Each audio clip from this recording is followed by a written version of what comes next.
Nous savons qu'une grande partie de la vie est attente. Pourtant, personne n'aime attendre.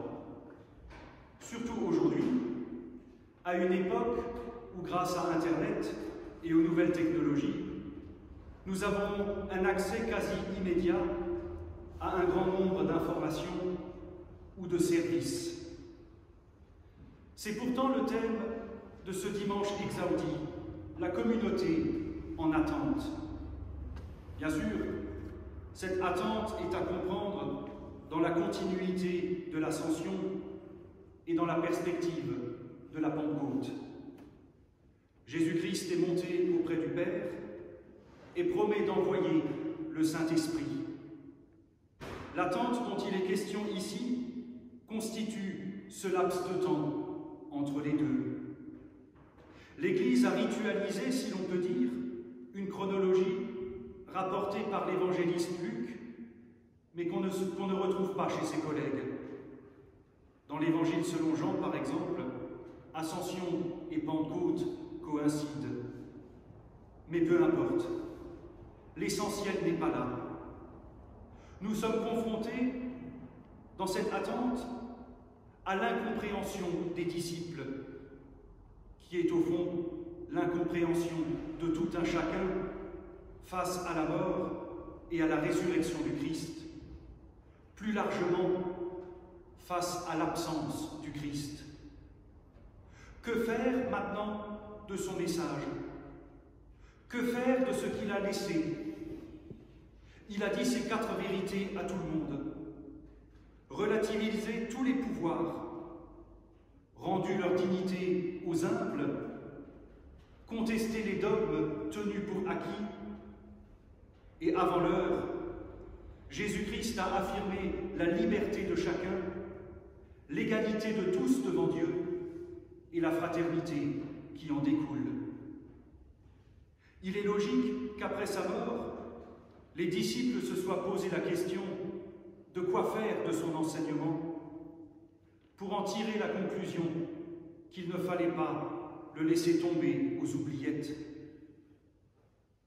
Nous ne saurons jamais ce qui s'est passé à Pâques ou à Pentecôte, et sans doute les choses furent bien moins spectaculaires que ce qui est décrit dans la Bible. Mais il s'est passé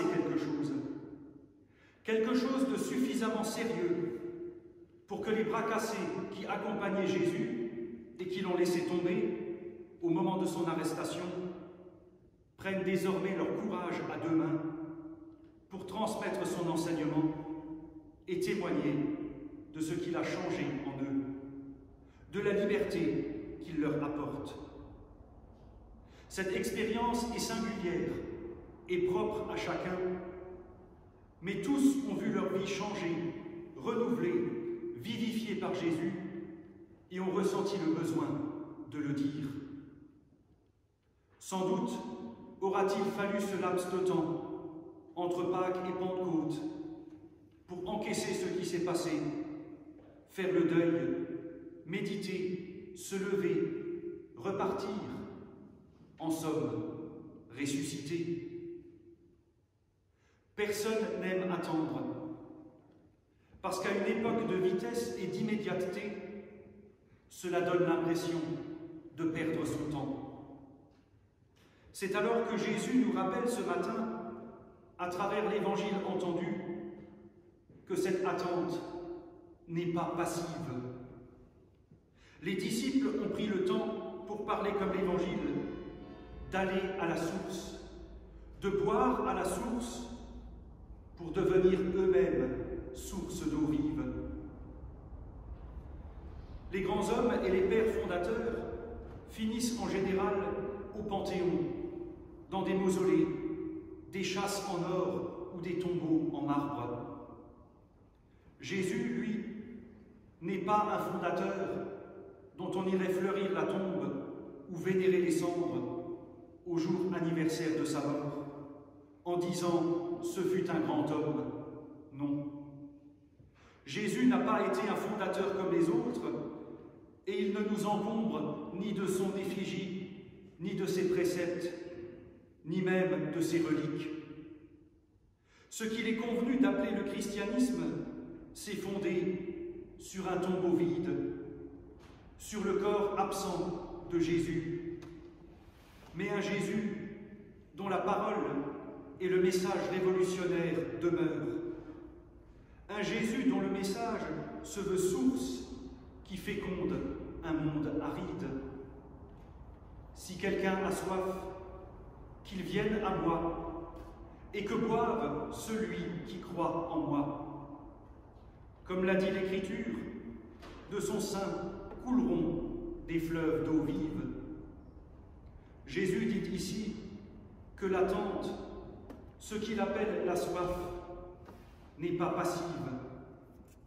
Nous sommes poussés à nous tourner vers lui, à aller à la source, pour citer le théologien Gérard Sigwald, aller à la source de la force, du courage, de la persévérance, de la confiance, de la joie et de l'espérance, pour devenir soi-même source. Si le Verbe s'est fait chair et a habité parmi nous, comme le dit le prologue de l'Évangile selon Jean, il faut maintenant que notre chair se fasse verbe, que la chair appesantie de notre humanité vibre de cette joie dont le Christ l'enchante par-delà tous ses tourments. Personne n'aime attendre. Nous le voyons depuis 1 an, où nous attendons de plus en plus impatiemment la fin de cette pandémie et le retour à une vie normale. Mais comme le dit un proverbe, il ne faut pas confondre vitesse et précipitation. Nous aurons un monde à reconstruire après cette pandémie. Et la question nous est posée. Quel monde voulons-nous?